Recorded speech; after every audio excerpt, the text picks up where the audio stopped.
Welcome to Another Way is Possible, a community-powered podcast from the Nina Collective. I'm Alia Stevenson, and I use she, her pronouns. And I'm Ananda, parnaiba, they, them pronouns. This month's episode is called Flowers for the Fire, and we are honored to be in conversation with three guests about trans joy. This conversation is not part of our regular choir series, but it is deeply connected to our 2026 theme, After the Fire, Rebuilding Together. We've been asking what it means to rebuild without pretending the fire did not happen. What does repair require? What does community require?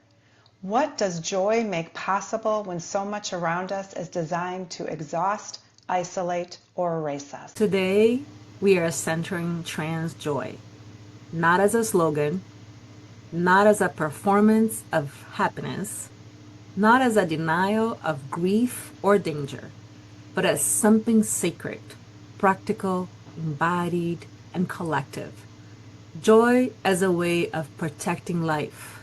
Joy as a way of telling the truth. Joy as something that blooms even when the ground has turned burned. We're calling this conversations Flowers for the Fire because flowers can be offerings. They can be memory. They can be beauty. They can be ceremony. They can also be evidence that something is still alive. So we are beginning there with life. We'd love to invite each of you to introduce yourself in whatever way feels true today. Your name, your work, your people, your creative practice, your community role, or anything else you want listeners to know. Let's get started with you, Dina. Well, thank you so much. I am Dina Nina. I am a longtime comedian and poet and myth creator, and as a trans woman, I've been in activism and advocacy since the beginning of my transition. And that has led me into the political realm, which is wild, by the way. But I am always thinking about collectivism and how we meet the moment and envision the future with radical belonging and ritual and care. That is beautiful. Thank you so much. And now to welcome Orion into the space. Hello, everyone. My name is Orion Wells. My pronouns are he, him, his. I bring myself today to this space as I think I've been embracing kind of like my trans elderhood, even though I'm only 40. But I really do feel that, like, within especially our trans community, that I feel like a trans elder. And I actually, like, I'm embracing it and I'm loving the responsibility that comes with that. Similar to Dina, I've just been, since my transition, feeling like having to advocate for myself and others.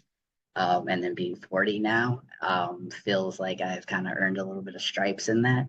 And I also come as like a new identified mistake artist, meaning that I I like I learn from my mistakes and I embrace them. And I don't think that they're necessarily something that is a negative thing.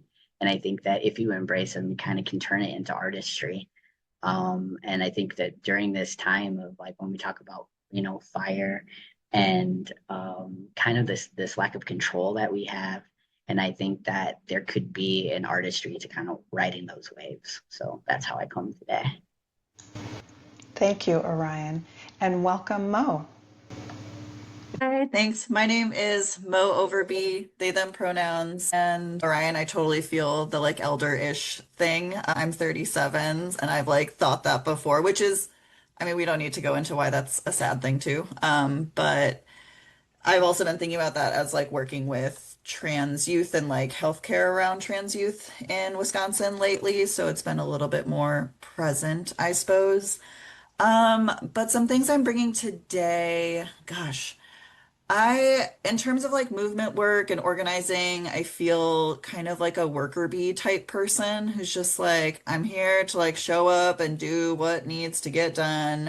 Yeah, I've learned from like a lot of different folks along the way. So much credit to like all of my friends. So my like formal workish type things is I get to work around LGBTQI2S plus health in Wisconsin. And I can go more into those sort of things later. But then my creative thing, like a fun thing, is I do a lot of fiber crafts lately, and I've been quilting a lot to express my like joy and also rage and like a lot of other feelings. Welcome to all three of our guests, although we're going to stop with this elder stuff given that there's a couple of us who who reached beyond the I would years say represented here. I would say I'm the elder. I love it though. There's wisdom, So and fair. I love that we are all embracing it. Welcome into the space, and I'm so excited about the wisdom that's going to be shared today. I wanted to start this conversation with the word joy. In many justice-oriented spaces, joy can be misunderstood. Sometimes people hear joy and think we mean positivity, a celebration, or that we are ignoring harm. But in our work here within Nina Collective, joy is much deeper than that. Joy can hold grief, joy can tell the truth, joy can help us stay connected to ourselves and each other. To our guests, when you hear the phrase trans joy, what does it mean to you? And if you can share with us a little bit of what do people misunderstand about trans joy? When I think of trans joy, also think about like the euphoria of when I first realized that, oh my gosh, this like weeks after taking my first estrogen shot, like I was like, oh my God, this is how I was always supposed to think. This is always how I was supposed to feel, how I was supposed to relate to my inner world. Like there was such freedom in that, and I felt so connected to myself in ways that I never thought I would be able to. When I think about trans joy, I think about those moments throughout my life when I've been like, oh my God, I feel joy about who I am. I feel joy about how I relate to the world around me, how I relate to the people in my life. I always say that I care more for people than I ever had the capacity to before. And, as somebody who was a longtime comedian, being in spaces of communal laughter, being in spaces of like this full abandon of just being in space with people. Like I think about the dance parties that I used to go to, being on this trans stage at LA Pride, and the joy that I felt seeing the people around me just fully embracing who they are, having fun regardless of what's going on in their life, enjoying their beingness. And I experienced that a lot, even to address what you were talking about. Like there's grief can be held in joy as well. And I think I see that really poignantly in what's happening in the current moment, because like we're experiencing a lot of trauma and anger and grief and pressure, but I get to see us in spaces where we are not thinking about that. We are just here in presence, being open fully to the person we're talking to. And so yeah, I mean it's vast and deep, and I one of my poems that I wrote is like, I'm so sorry.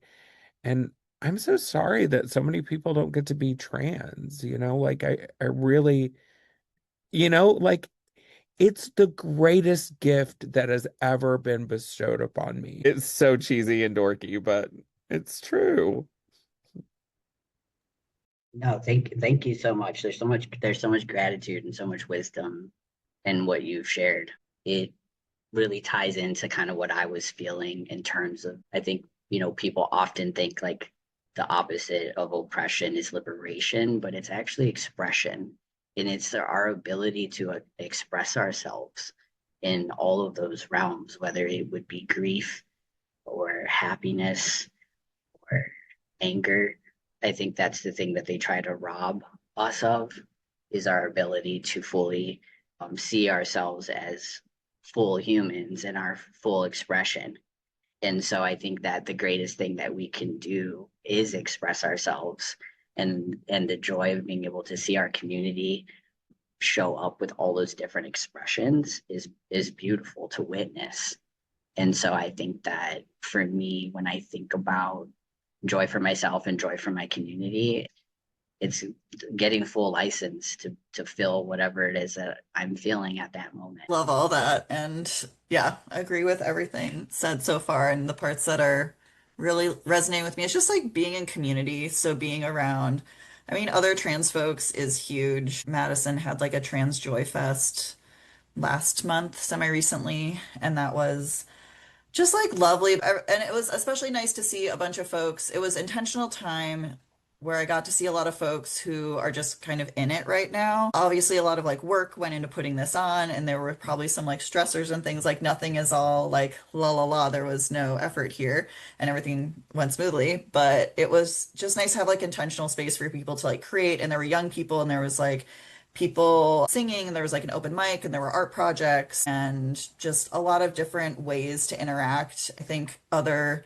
things that brought me a lot of joy was seeing intention put into like all the differences within trans community, and like what works for different people, and like what would feel good for folks to experience, variety of ways to interact, right? And varieties of ways to like be in communities. I'm more of like a stay at home person a lot of the time, but I also love being around other people. So it's this nice balance of like what brings me joy and reminds me of that community, and being able to like let your guard down and stuff is being around people who I trust, and like including people who I trust to like make mistakes around and like be my full self and not always be on guard or on my toes and feeling like I need to be perfect all the time. So those pieces of, yeah, it's very freeing and beautiful. Yeah, thank you everyone for such thoughtful sharing.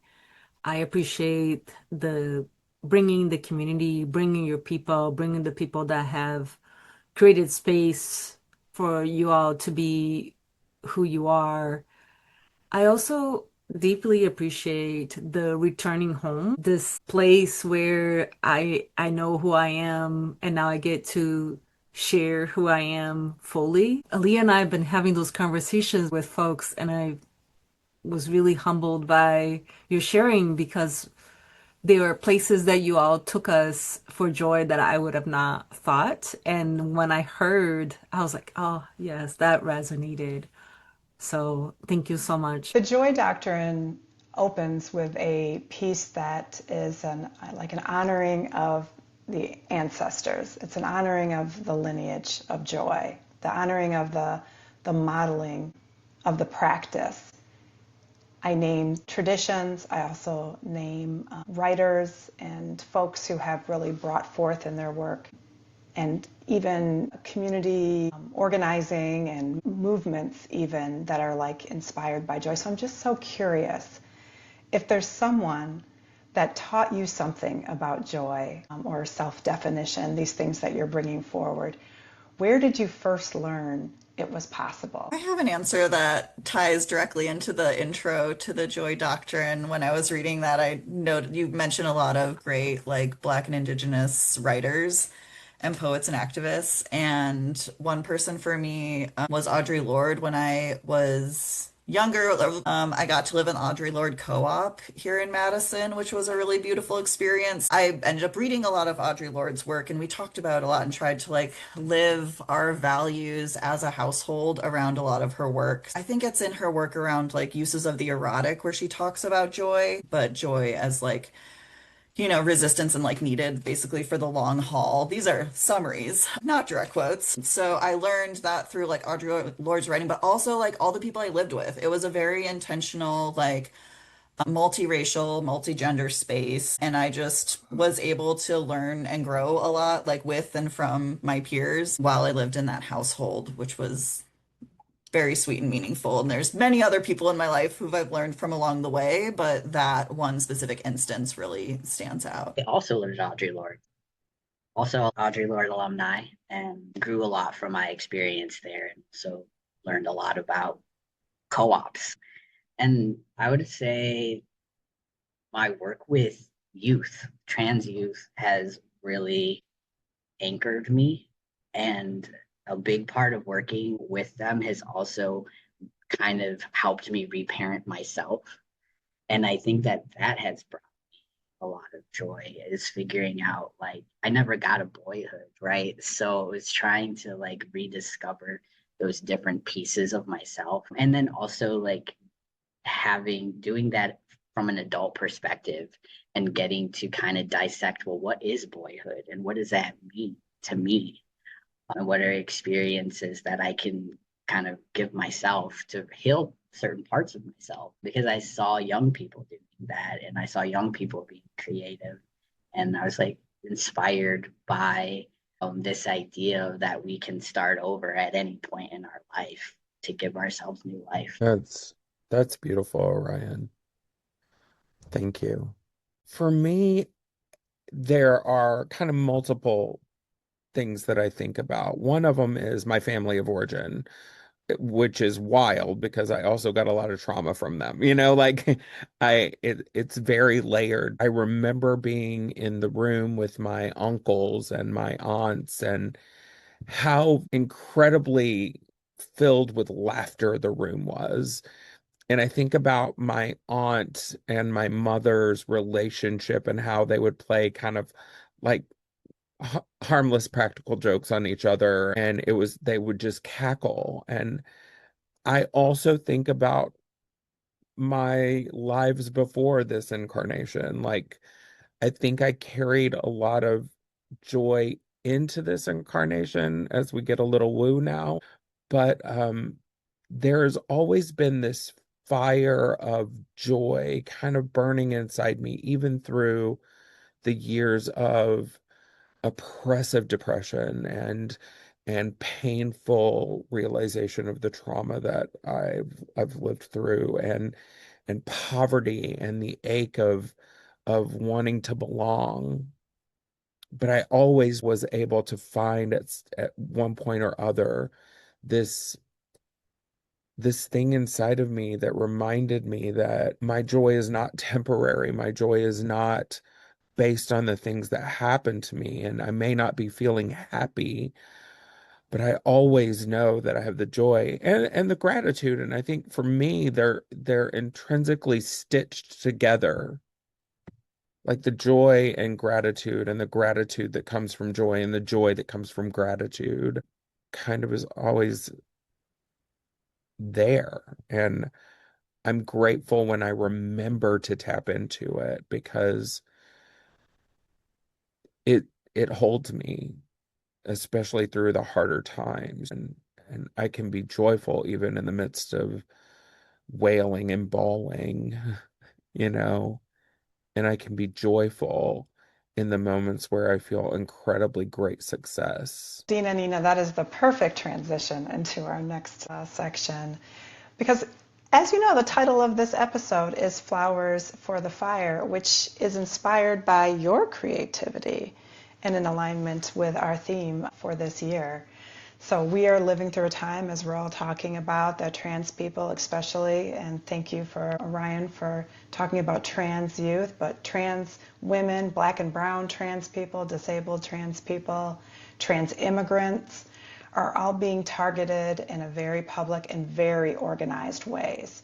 So we don't want to make this conversation only about the fire, but we also don't want to pretend that the fire isn't real and present and happening. And you all have kind of touched around how you can hold joy and grief in these things, but how How do you hold it without minimizing what is happening? What does that practice look like for you? It's not necessarily for me a practice, it's a remembering. As somebody who's a legislator and somebody who's really engaged in the liberation of all beings, but especially right now, trans people, I find joy in the way that we show up for each other. And we are in the midst of fire. We are always refined. Taking that from my evangelical background, it talks about it a lot. But like, the truth is, the fire burns away what's not necessary. And it brings us back to who we are. And all I can hope for this moment is that it burns away the things that are hindering us as society, as beings, as a species, as a collective, and bringing us down to bare bones, purity, and not in a way that it has to be managed, but like purity of soul and joy and hope and care. So that's kind of where I see what the practice is just not necessarily a practice, but just a remembering, a reminding. I see it as a big teacher right now, including like when I think about my own like personal love of the land and thinking how, fire is used in regenerative practices, but also thinking about how like fire keeps us warm, and that's the place where we gather and that's what gets our attention. And also how important it is to know that like fire illuminates things that people don't want to see. And right now in our society, immigrants, trans folks, it's easy to point to us and it's easy to use us as an scapegoat for the shadows that society and capitalism has made. But we are not the cause of that. But because we are fire tenders, and that's part of the beautiful ancestry that we walk into as trans people, is that we've been here for a very long time. And we've been tending to the fires that have come up through generations for a very long time. And so oftentimes that puts us in the crosshairs of our society, in the fringes of our societies. But I think that fire is so necessary because it really does illuminate the things that are in the shadows right now. And I think that is a beautiful, beautiful teacher. That's beautiful. I was thinking about some similar things.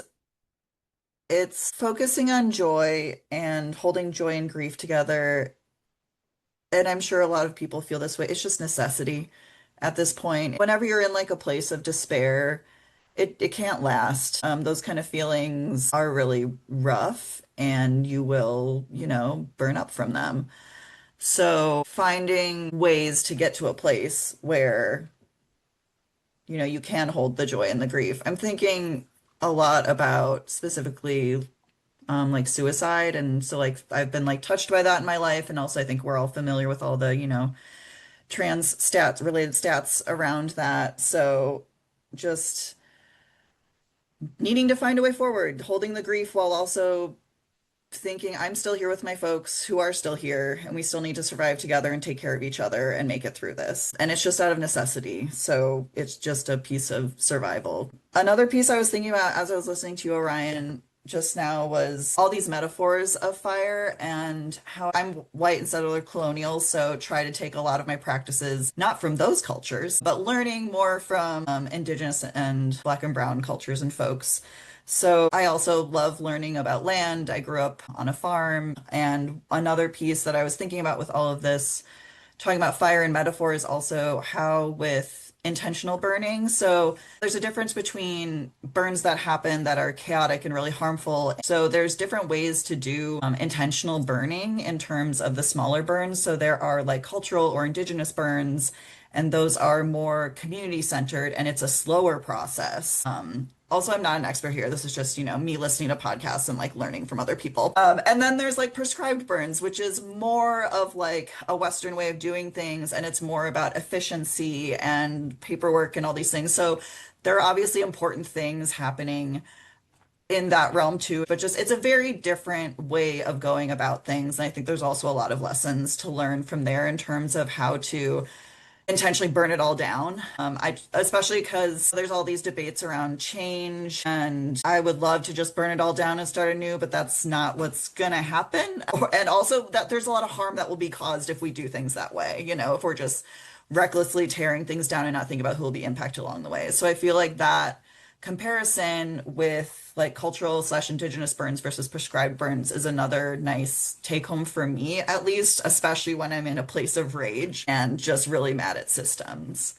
Not saying we shouldn't hold people accountable and systems accountable, but just being really intentional about how we do things. If I may also kind of throw something in, the systems need to burn, right? Like they need to change, they need to transform, and we can use other burns to control and protect and guide.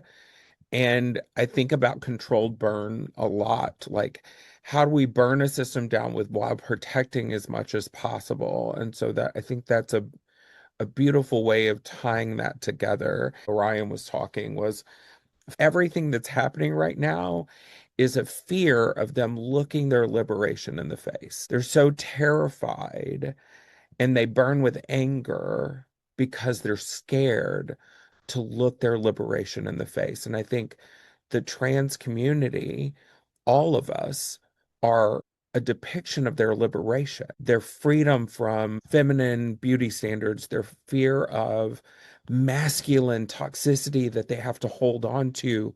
They're so scared, their orientation, their gender, they're so scared of it.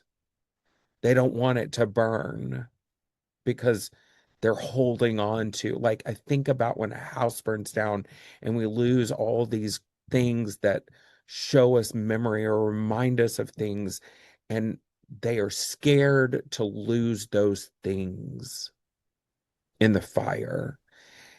And I think one of the things, and not as a personal brag or anything, but as trans people, we get to a place where we can no longer live in the room. And so we burn down, we control burn everything that we've been taught, everything we've been forced to identify as, everything that we have been told we are. We burn those things down as a protection. It's terrifying for people. And I remember, especially growing up evangelical, like when you leave a cult, you lose everyone. Your entire life has to change, not because you did anything wrong, but because those people who said they loved you and were in a relationship with you left you and were afraid to look at their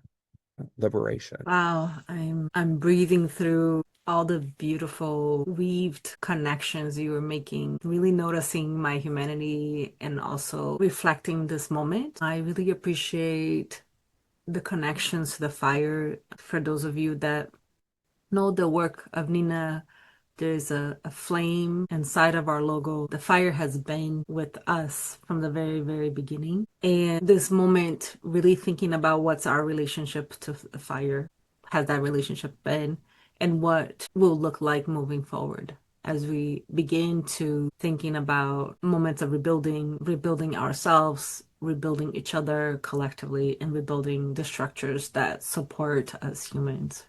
So thank you so much. I'm over here being struck by just how much of what you're naming is not abstract. Just really thinking about the power of fire, thinking about the systems, thinking about the indigenous practices and the youth we can learn from, thinking about family, thinking about chosen family, thinking about embodiment, all those things that you brought up. So thank you for those gifts. I wanted to invite each of you in one sentence to think about and share with us when you think about trans joy as a flower growing in or after the fire, what kind of flower it is. Lotus, it grows in muck, it grows in an environment that would not be conducive for most life. This beautiful flower grows out of all of the rubble and the shame and becomes beautiful, not unlike myself. I'm thinking grasses. Grasses also flower. Also, the more unassuming plants, too. A lot of grasses, especially prairie grasses, have really, really deep roots and really just like hold things together and then intertwine their roots and just prevent erosion. So, just thinking about trans community as that, having really deep roots and deep history. Trans people have been around forever. We may not all be like genetically related to each other, but we're related in a different way. And we're holding on to each other and keeping each other stable when we can. I don't believe it's a controversial hot take, but some people may. I'd like cannabis, THC, hemp. It's multi-use. It's also like the female flower is intoxicating, and it also is heavily criminalized because they don't want us to be able to access that. Even though it's natural, we have a cannabinoid system built into our bodies to receive that plant medicine. And so just thinking about like the criminalization aspect, like trans folks are totally THC.